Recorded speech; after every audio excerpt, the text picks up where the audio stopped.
নমস্কার বন্ধুরা, দেবী কিচেনে আপনাদেরকে আরও একবার স্বাগত জানিয়ে আমি আজকে আপনাদেরকে খুবই সুস্বাদু একটা রেসিপি তৈরি করে দেখাবো। আজকের রেসিপি দই পাবদা। এই দই পাবদা রেসিপি দেখতে হলে আপনারা প্রথম থেকে শেষ পর্যন্ত দেখতে থাকুন, আমার সঙ্গে থাকুন। তাহলে চলুন রেসিপিটি শুরু করি। তো রেসিপিটি শুরু করার আগে সকল বন্ধুদের কাছে ছোট্ট একটা রিকোয়েস্ট, যারা যারা আমার চ্যানেলটাকে এখনও সাবস্ক্রাইব করেনি তারা প্লিজ সাবস্ক্রাইব করে দেবেন, আর পাশে থাকা বেল আইকনটিতে অবশ্যই ক্লিক করে রাখবেন। তাহলে যখনই কোনো নতুন ভিডিও আপলোড করবো সঙ্গে সঙ্গে তো নোটিফিকেশান আপনাদের কাছে পৌঁছে যাবে। তো দেখুন, পাবদা মাছ আমি এখানে নিয়েছি। এখানে 7টা পাবদা মাছ আছে। তো এগুলোকে আমি পরিমাণ মতো হলুদ গুঁড়ো আর লবণ, কিছু ঝাল লঙ্কার গুঁড়ো দিয়েছি, যেহেতু মাছগুলোকে ভাজতে ভালো লাগবে। আর এর মধ্যে দিয়ে দেব কিছুটা সরিষার তেল। তো সবগুলো উপকরণ দিয়ে মাছগুলোকে ভালো করে একবার মেখে নেব। একটু মেখে নেওয়ার পর আমি 5 মিনিট পর্যন্ত একটু রেখে দেব। তারপর আমি যে উপকরণটি নিয়েছি সেই উপকরণটি আমি আপনাদেরকে দেখিয়ে দিচ্ছি। দেখুন, এখানে নিয়েছি 1 বাটি দই। এখানে আমি টক দই নিয়েছি, দিয়ে দিলাম এখানে 7-8 টুকরা কাজু। তারপর এর মধ্যে দিয়ে দিচ্ছি 4-5টা কাঁচা লঙ্কা। সবগুলোকে ভালো করে একটু মিক্সার জারে ব্লেন্ড করে নেব। তারপর আমি একটা বাটিতে নিয়ে নিয়েছি 1/2 চামচ জিরে গুঁড়ো, 1 চামচ ধনে গুঁড়ো, দিয়ে দিলাম 1/2 চামচ কাশ্মীরি লঙ্কার গুঁড়ো, দিয়ে দিলাম কালারের জন্য হলুদ গুঁড়ো, তারপর দিয়ে দিলাম একটু জল। তারপর এটাকে একটু মেখে একটু সাইডে রেখে দেব। কিছুক্ষণ আমি এটাকে সাইডে রেখে দেব, তাহলে মশলাটা ভালো করে মিশে যাবে। তারপর গ্যাসেতে আমি আবার কড়াই বসিয়ে দিলাম। তেলটা যখন একটু গরম হয়ে যাবে তখন মেখে রাখা মাছগুলোকে এক এক করে ওই তেলে দিয়ে দিলাম।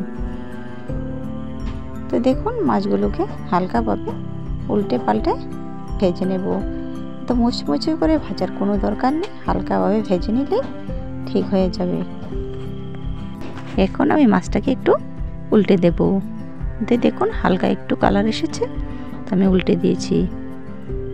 আর পাবদা মাছটা সবসময় হালকা করে ভেজে খাওয়া ভালো, তাতে মাছটার স্বাদটা ভালো লাগে। তো দেখুন, মাছ ভাজা হয়ে গেছে। এখন আমি নামিয়ে নেব।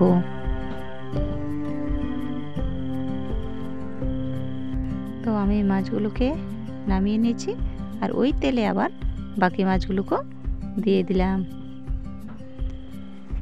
তো দেখুন বন্ধুরা, ওই মাছগুলোকেও আমি একইভাবে উল্টে পাল্টে ভেজে নেব।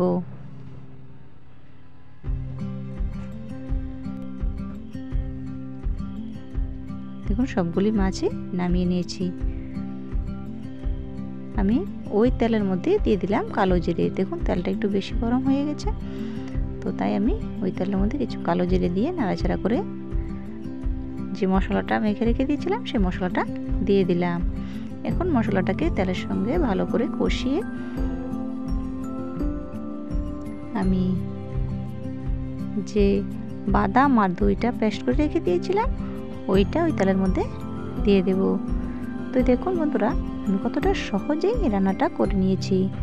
আপনারা খুব কম সময়ের মধ্যে রান্নাটা করে নিতে পারবেন এই প্রসেসটা দেখে নিলে।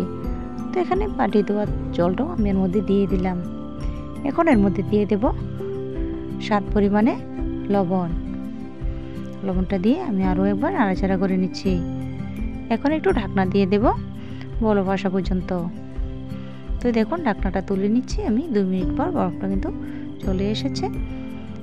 এখন এর মধ্যে আমি ভেজে রাখা মাছটাকে আস্তে আস্তে দিয়ে দেব।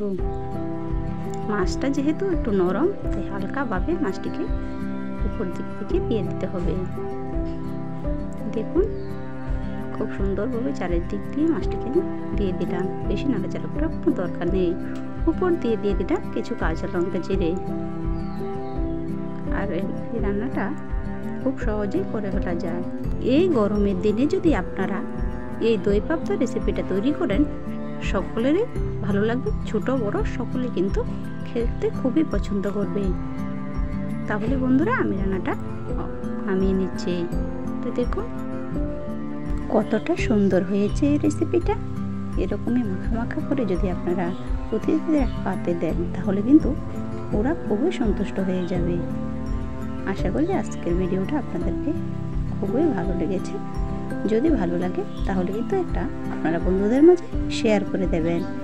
আর অনেকে অনেক রকমের দই পাবদা খেয়েছেন, আজকে আমার মতো আমি করেছি। আপনারা এইভাবে একটিবার করে দেখবেন, করে তারপর না হয় আমায় কমেন্ট করে জানাবেন কেমন হয়েছে।